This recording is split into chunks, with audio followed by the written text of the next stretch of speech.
영광 올려드립시다. 감사합니다. 여러분, 한 주간 주 안에서 평안히 지내셨습니까?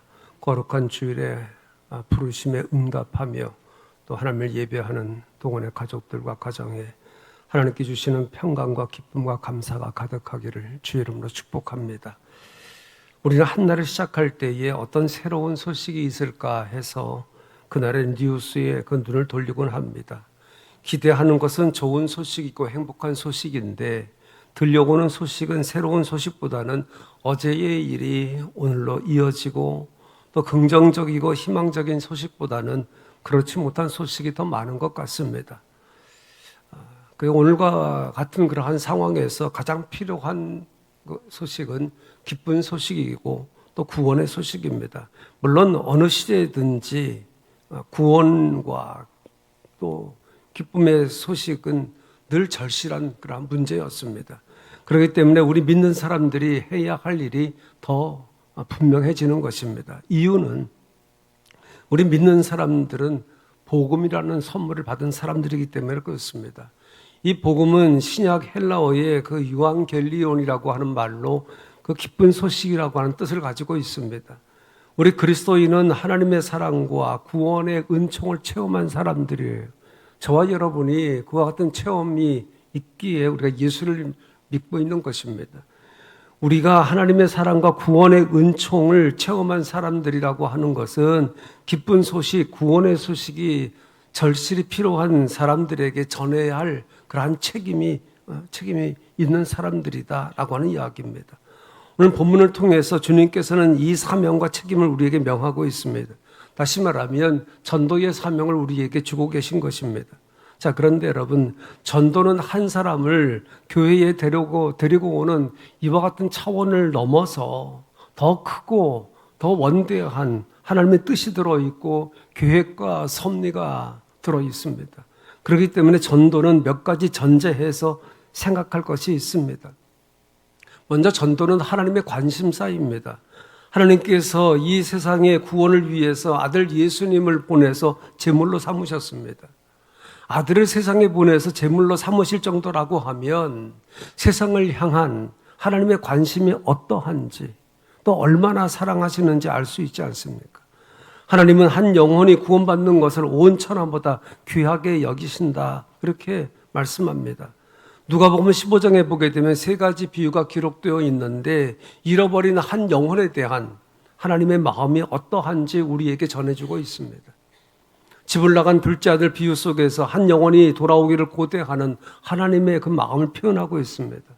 그리고 잃어버린 동전, 잃어버린 그 드라크마 비유에서도 한 영혼을 찾으려고 하는 하나님의 그 마음을 절실하게 표현하고 있습니다.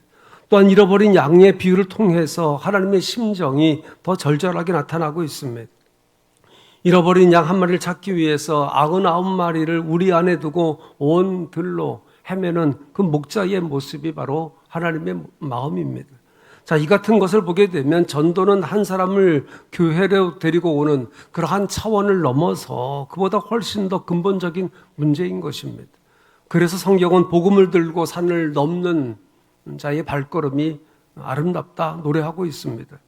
하나님의 관심은 세상을 구원하고 영혼들이 멸망하지 않고 구원을 받는 것입니다. 이처럼 전도는 하나님의 관심사입니다. 그리고 전도는 또한 예수님의 관심사입니다. 오늘 본문에 예수님께서 승천하시기 직전에 제 아들에게 마지막으로 분부한 그런 말씀입니다. 여기 15절 16절에 보게 되면 너희는 온 천하에 다니며 만민에게 복음을 전파하라. 믿고 세례를 받는 사람은 구원을 얻을 것이요 믿지 않는 사람은 정죄를 받으리라. 여기 정죄라고 하는 말은 끝까지 고집부리고 믿지 아니하면 멸망당한다고 하는 말입니다. 이 말씀은 예수님께서 이 지상의 사역을 끝내시고 이 땅 위에서 마지막 하신 말씀입니다. 마지막이라고 하는 말에는 의미가 있어요. 마지막이라고 하는 말에는 뜻이 있고 내용이 있습니다. 그래서 사람이 그 유언을 하게 되면 그 유언에 대한 것은 철저하게 마음에 담습니다. 그런데 예수님의 마지막 말씀은 복음을 전파하라고 하는 얘기입니다. 전도하라고 하는 이야기입니다. 예수님께서 이 세상에 오셔서 하신 사역을 우리가 세 가지로 요약한다고 하면 첫째는 가르치는 사역입니다. 둘째는 고치는 사역이었고 셋째는 전파하는 사역이었습니다. 예수님께서 가르치시고 많은 병자를 고치셨지만 이 사역이 목적이 아니고 영혼을 구원하고 하나님 나라를 전파하기 위한 수단이었습니다. 그렇기 때문에 언제든지 병자를 향해서 하시는 말씀이 내 믿음이 너를 구원했다 하는 말씀이었어요. 예수님은 오셔서 천국을 전파하시고 하나님의 의를 전파하시고 또 이 세상을 향한 하나님의 뜻을 전하셨습니다. 그리고 사역을 마치시고 십자가에서 죽으시고 부활하시고 하늘로 올라가시면서 마지막에 제 아들에게 복음 전파에 대한 사명을 주신 것입니다.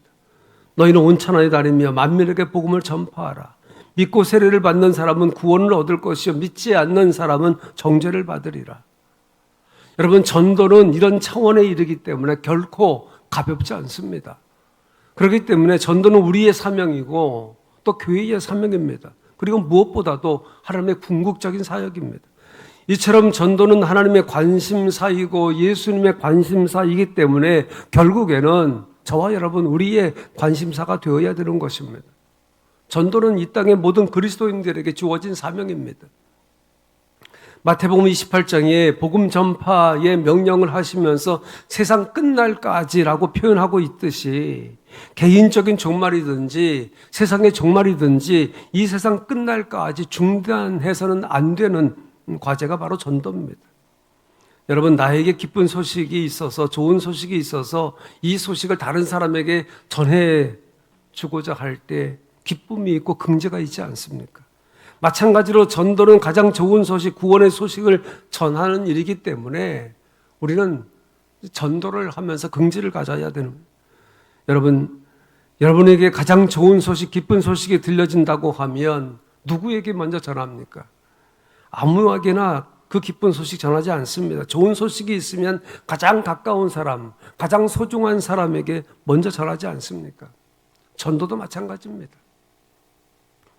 여러분, 세상에 부활, 영생, 천국 이것보다 더한 기쁜 소식은 없어요. 영원히 죽지 않는 삶은 부활의 삶이고 천국의 삶인 줄로 믿습니다. 영원히 죽지 않고 구원받는 소식보다 더 기쁘고 좋은 소식이 어디 있습니까? 이보다 더 신선하고 감격적이고 복되고 영광스러운 일은 없어요. 그래서 복음이 굿뉴스인 것입니다. 그렇기 때문에 주님은 마지막 당부로 마지막 명령으로 제 아들에게 그리고 이 세상의 모든 그리스도인들에게 명령하고 계신 것입니다. 예수님이 이 부탁을 마지막으로 남기시고 승천하셨어요. 여러분, 그러므로 전도는 인내하며 해야 할 일입니다. 우리가 복음을 전해도 잘 들으려 하지 않습니다. 이 시대가 순수하지 않기 때문에 순수하게 받아들이질 않습니다. 그 스탠리 존스라고 하는 인도 선교사가 복음을 전하는데 사람들이 듣지 않습니다. 그러다가 어느 날 복음을 전하다가 지쳐서 쓰러졌을 때 마음에 하나님의 음성이 들려왔습니다. 왜 쓰러져 있느냐? 내가 아무리 전해도 듣지 않습니다. 그때 하나님께서 이 스탠리 존스에게 마음에 그 음성을 들려주셨다는 것입니다. 이 사과나무를 봐라. 이 햇빛이 뜨겁게 비추고 농부가 거름을 주고 7년이 지나야 열매를 맺는 것처럼 지금 열매가 없다고 낙심하지 말아라. 그런 마음의 소리가 들려왔다는 겁니다. 오늘 복음을 전했는데 여러분, 순수하게 복음을 받아들이고 교회에 나온다고 하면 이건 기적적인 일이지요. 그만큼 전도가 쉽지 않다고 하는 이야기입니다. 전도가 쉽지 않다고 하는 것을 우리가 알 때 실망하지 않는 것입니다. 그러나 복음 전파는 끝까지 해야 할 일입니다. 전도는 끝까지 최선을 다해서 해야 할 일입니다. 힘들다고 도중에 포기하고 중단할 일이 아닙니다. 전도는 마지막 그 순간까지 포기하지 않고 끝까지 해야 할 일인 것입니다. 그렇기 때문에 성경은 때를 얻든지 못 얻든지 항상 힘쓰라고, 전도에 힘쓰라고 말씀하고 있어요. 미국의 그 필립 브룩스라고 하는 그 목사님이 임종 시간이 다가왔어요. 이 브룩스 목사님이 목사를 보고자 하는 그런 많은 사람들이 있었지만 면회를 일절하지 않아 면회 하절을 했습니다. 그런데 뜻밖의 이 유명한 법률가의 방문을 허락을 했답니다. 이 법률가는 이 브룩스 목사님을 면회하면서 그런 얘기를 했어요. 목사님, 이렇게 면회를 해줘서 만나게 해주셔서 감사합니다. 그때 부룩스 목사님이 하시는 말씀이 이 법률가의 손을 꼭 잡으면서 이렇게 말씀했답니다. 여보게, 다른 사람들은 다 천국에서 다 만날 수 있을 것 같아서 면회를 사절했는데 아무래도 당신은 천국에서 다시 만날 것 같지 않아서 내가 면회를 허용했네. 그렇게 이야기하더랍니다. 이 목사님은 마지막 임종 순간까지 전도했다고 하는 이야기예요. 우리가 잘 아는 그 타이타닉 호가 침몰한 지 4년이 지난 후에 한 젊은이가 어느 모임에서 간증을 했답니다. 이렇게 간증을 했답니다. 그때 나는 그 타이타닉 호에 타고 있었습니다. 부서진 파편 조각을 붙잡고 표류하고 있을 때 내 곁에 함께 표류하고 있던 존 하퍼 목사님께서 나에게 이렇게 물었습니다. 자네 예수 믿는가? 아니요. 그때 다급한 목소리가 예수 믿으세요 하고 파도에 휩쓸려 물속에 들어갔다가 한참 후에 다시 물 밖에 나왔을 때 또 이 존 하퍼 목사님이 물었답니다. 이제는 예수 믿는가? 아니요. 예수 믿으세요. 그리고 그 목사님은 파도에 휩쓸려 물속에 들어간 후에 다시는 나오지 않았답니다. 그래서 그 젊은이가 그렇게 말합니다. 나는 존 하퍼 목사님이 전도한 마지막 사람입니다. 그런 순간에 죽으면서까지도 심각하게 전도하는데 여러분 그 전도를 거부할 수 있겠습니까? 그 결과 그 젊은이는 그 파도에서 살아나서 예수님을 영접하게 되었고 이것저것 다니면서 예수님을 전하고 간증하는 전도자가 되었다고 하는 이야기예요. 자, 그래서 여러분 전도는 중간에 포기할 것이 아니라 끝까지 해야 할 일이라고 하는 이야기입니다. 우리가 경험하는 것이지만 전도가 어렵습니다. 쉬운 일이라고 하면 주님께서 우리에게 이렇게 부탁하셨겠습니까?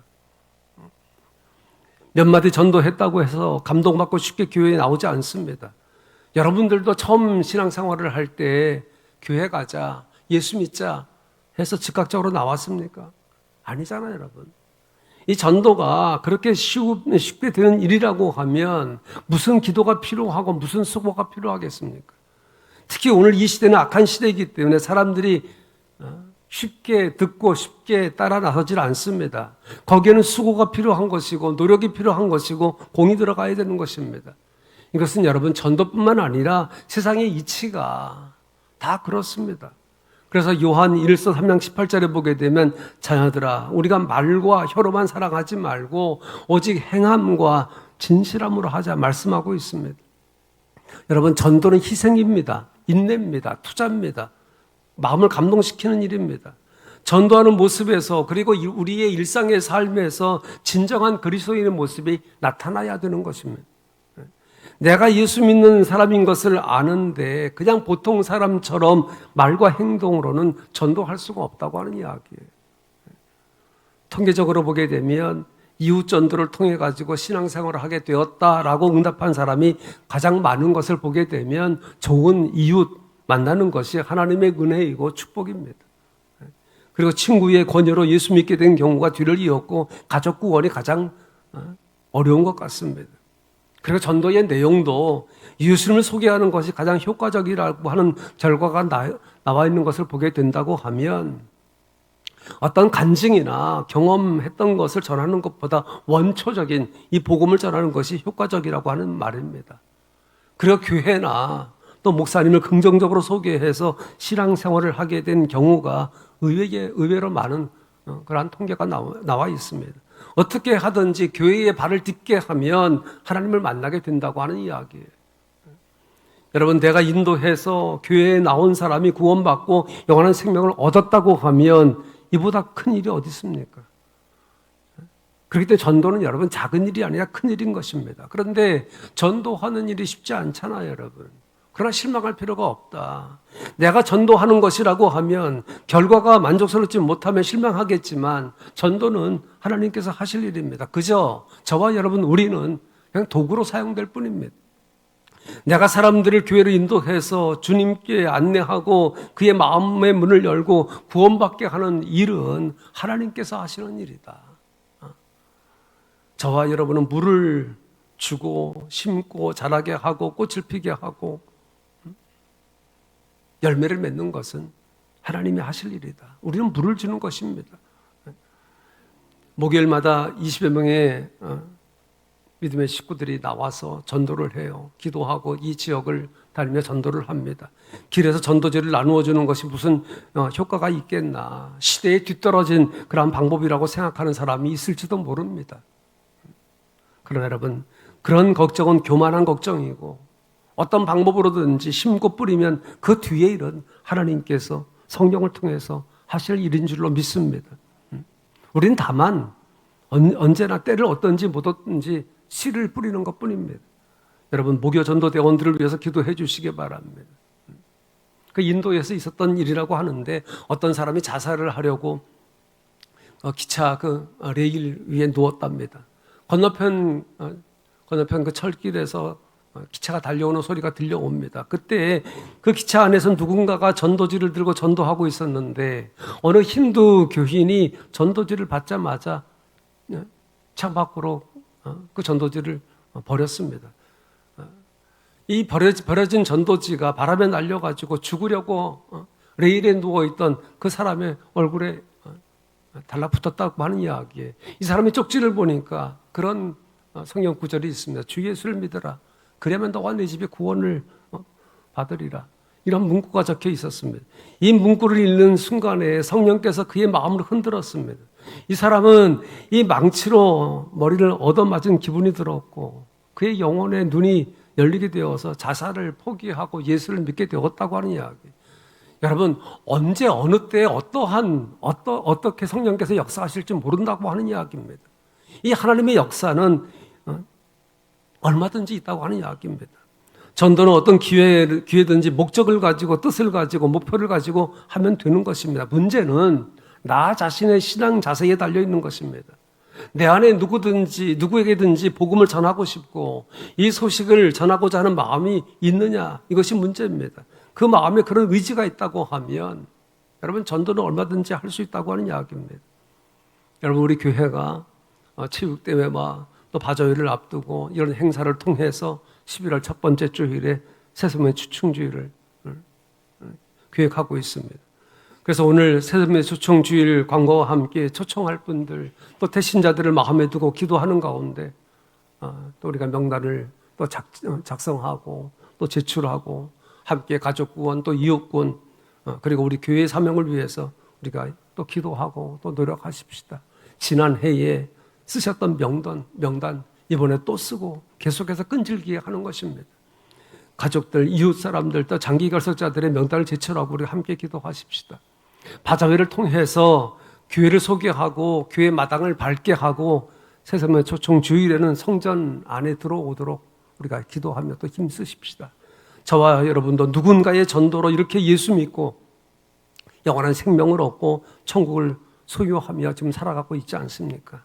이에 감사하며 받은 구원의 선물을 이제 가족들과 또 이웃들에게 나누고 전하는 것이 우리의 사명인 것을 기억하고 주님의 명령에 또 순종하십시다. 여러분, 예수님은 복음 전파를 위해서 이 세상에 오셨어요. 오셔서 3년 동안 눈코 뜰 새 없이 복음 전파 사역을 감당하셨습니다. 그리고 마침내 십자가에서 죽으시고 부활하시고 승천하시기 전에 제자들에게 그리고 이 땅에 있는 모든 그리스도인들에게 마지막으로 당부하셨습니다. 너희는 온 천하에 다니며 만민에게 복음을 전하라. 믿고 세례를 받는 사람은 구원을 얻을 것이고 믿지 않는 사람은 정죄를 받으리라. 이 명령에 순종해서 우리 가족을 비롯한 이웃을 주님 앞에 인도해서 영원한 생명을 얻게 하는 그러한 도구로 사용되어지는 여러분들 되어지고 또 주님께서 전도하는 사람들에게 세상 끝날까지 함께 하시겠다 약속하신 것처럼 함께 하심에 그 은혜를 또 받고 누리는 우리 믿음의 식구들이 되어지기를 주의 이름으로 축복합니다. 기도하십시다.